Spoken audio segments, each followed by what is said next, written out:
행위는 상급을 예비한다. 요한계시록 2장 18절에서 23절 말씀. 포장과 내용이 다 중요하다. 본문에는 7교회 중 넷째로 두아드라 교회의 사자에게 하신 예수님 말씀이 나온다. 본문에서 예수님은 그 눈이 불꽃 같고 그 발이 빛난 주석과 같은 하나님의 아들로 묘사되었다. 이 묘사를 보면 두아드라 교회는 겉과 속이 다른 교회구나 하는 짐작을 하게 된다. 그래도 예수님은 두아드라 교회를 먼저 칭찬하셨다. 내가 내 사업과 사랑과 믿음과 섬김과 인내를 아노니 내 나중 행위가 처음 것보다 많도다. 두아드라 교회는 오늘날로 말하면 사회사업이나 복지사업을 많이 한 교회였다. 그러나 그런 행위 이면에 이세벨을 용납하는 영적인 간음이 있는 것을 보시고 책망하셨다. 이세벨은 이스라엘의 우상 숭배를 확산시킨 아합 왕의 왕비였다. 두아드라 교회는 겉으로는 예배에 빠지지 않고 기도와 봉사도 열심히 하고 환난 중에도 믿음을 지켰지만 속에는 아직도 점치는 습성이 있고 돈을 사랑하는 모습이 있었다. 신앙생활에서 틀과 포장도 필요하다. 포장이 없으면 내용도 담을 수 없기에 때로는 형식도 필요하다. 내면의 열정은 없어도 맡은 직분은 성실히 수행해야 하고 내면의 진실함은 부족해도 주일 성수를 힘써 지켜야 한다. 꼭 진실하고 거룩해야 예배드릴 수 있는 것은 아니다. 믿음이 부족해도 주일 성수란 형식을 붙잡아야 회개의 가능성은 커진다. 물론 형식보다 내용은 더 중요하다. 즉, 마음속의 동기가 진실해야 하고 늘 겸손함을 잃지 말아야 한다. 겸손함은 진실한 신앙을 나타내는 가장 중요한 내용 중의 하나다. 40일 금식 기도를 하고 얻어야 할 것은 신비한 능력이 아니라 겸손의 능력이다.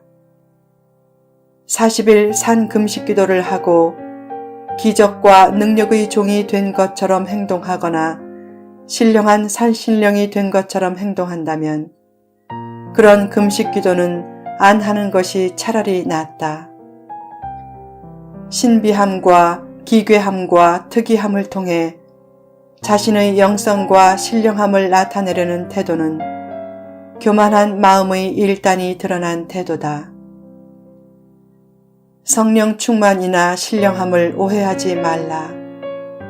신령함이란 산신령처럼 행세하고 욕망이 전혀 없고 배우자와 잠자리도 같이 하지 않고 엘리야처럼 하늘의 불을 끌어내리고 모세처럼 바다를 갈라지게 하는 것이 아니다.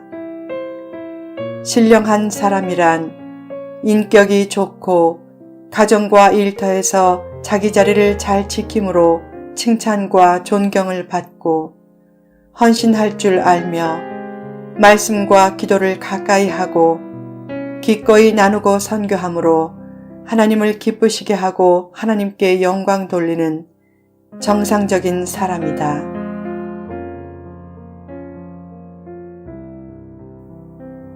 동기가 바른 삶이 필요하다. 사람들은 본능적으로 겉모습을 본다. 그래서 화려한 치장을 한다. 교회도 잘 치장하면 사람들이 그 치장에 현혹된다. 어떤 사람은 아침에 아내의 화장 안 한 얼굴을 볼 때마다 속았다는 생각이 든다고 한다. 그처럼 겉모습은 사람을 속일 수 있고 스스로도 속게 할 수 있다. 그래서 마음의 동기가 중요하다. 말은 그럴듯하게 하고 보이는 행동은 있어도 마음이 진실하지 못하면 하나님의 칭찬을 받을 수 없고 세상을 변화시킬 수 없다. 누가 세상을 변화시킬 수 있는가? 마음의 동기가 바르고 진실한 사람이다. 마음의 동기가 바른 사람들은 사람의 눈을 의식하고 사람을 기쁘게 하려고 안달하지 않는다. 초점이 항상 하나님이 나를 어떻게 보실까에 있기 때문이다. 마음의 중심에 진정 하나님을 기쁘시게 하려는 마음이 있다면 사람이 몰라주는 것을 너무 속상해 하지 말라. 사람의 피상적인 평가는 크게 중요하지 않다. 하나님은 모든 내용을 다 아시기 때문이다. 그처럼 외모와 규모를 따지는 사회에서 선한 영향력을 끼치며 살려면 먼저 마음속의 올바른 동기를 잃지 말아야 한다.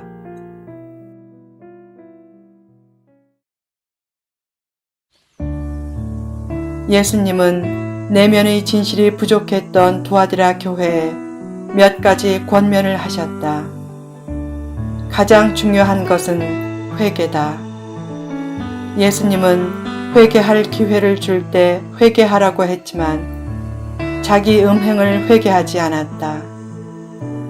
그래서 하나님은 깨닫게 하려고 그를 침상에 던지고 같이 간음했던 사람들에게도 큰 환난을 당하게 하고 더 나아가 사망을 통해 그의 자녀를 죽이겠다고 하셨다.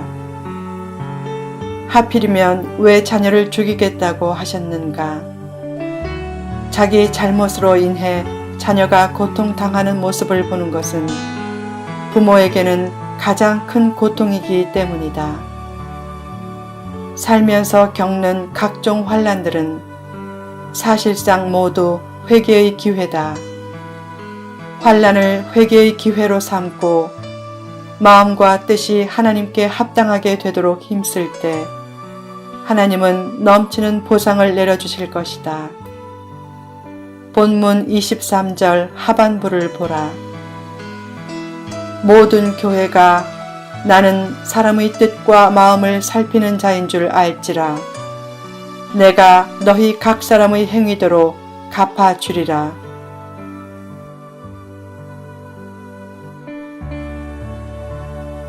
행위는 상급을 예비한다. 많은 사람들이 기독교의 행위에 대해 오해한다. 기독교는 은혜의 종교니까 행위는 전혀 필요 없는 줄 안다. 큰 오해다.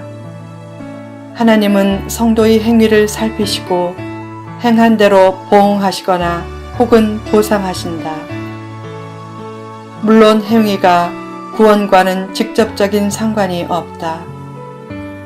아무리 선하게 행동해도 구원은 행위로 받을 수 없고 믿음으로 받는다.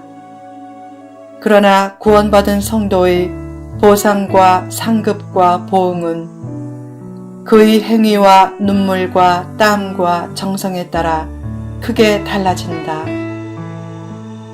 하나님은 성도의 내면에 감추어진 의도를 통해 나타난 행위를 보상과 보응의 기준으로 삼으신다. 겉으로는 아무리 그럴듯한 행동을 해도 내면의 의도가 순수하지 못하면 보상이 없지만 순수한 동기를 가지고 하나님의 뜻에 합당하게 행동하면 하나님이 그 행한 대로 갚아주신다. 또한 갚아주실 때는 눈앞에 가시적인 축복을 주는 방법으로만 갚아주시지 않고 하나님의 신비한 방법을 따라 때로는 큰 환난을 면제시키는 방법 등으로도 갚아주신다. 살다 보면 불의의 사고로 자녀가 죽는 경우가 주변에 많다. 그런 불의의 사고를 당한 부모는 순식간에 날벼락을 맞은 심정일 것이다. 그런 불의의 사고가 내게 일어나지 않는 것이 보이지 않는 축복인지를 대개 모르고 지나칠 때가 많다. 지금도 수시로 각종 사건과 사고와 재난 등으로 수많은 인명이 희생당하고 있다. 그런 희생자가 되지 않는 것도 보이지 않는 축복이다. 그런 큰 사건과 사고와 재난을 면제시켜주는 것도 축복임을 잊으면 안 된다. 하나님의 축복은 눈앞에서 가시적인 축복이 나타나는 것으로만 주어지지는 않는다.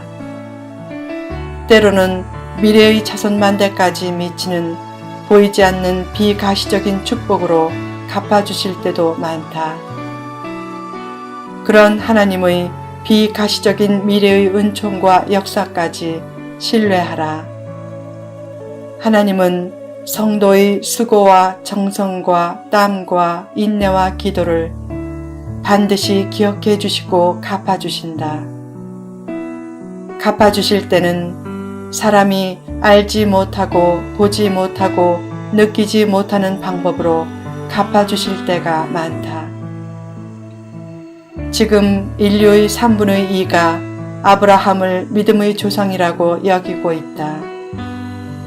모리아 산상에서 이삭을 바치려고 할 때까지만 해도 아브라함은 나중에 자신에게 상상을 초월한 놀라운 축복이 주어질 것이라고는 꿈에도 생각하지 못했을 것이다. 그러나 지금은 천국에서 자신의 전부와 같았던 이삭을 바치려는 삶이 얼마나 위대한 결단이었고 얼마나 귀한 축복의 씨앗이 되었는지를 이 땅의 성도에게 알려주고 싶어서 안달이 날 정도일 것이다. 신앙생활을 할 때 거둘 열매에 대한 생각에 집중하기보다 거룩한 씨를 뿌리는 일에 더 집중하라. 하나님의 뜻을 따라 뭔가를 드리면 하나님이 반드시 되돌려 주신다. 창세기 22장을 보면 아브라함이 이삭을 죽여 바치려고 할 때 하나님이 황급히 아브라함을 제지하는 것 같은 느낌을 받는다. 그런 헌신적인 믿음을 가지고 거룩한 씨를 뿌리면 하나님도 놀랄 정도로 감동하시고 최상의 축복을 예비하실 것이다. 하나님의 뜻을 위해 뭔가를 포기하는 삶은 결코 손해가 아니다. 하나님은 작은 헌신과 진실도 다 알아주시고 갚아주신다.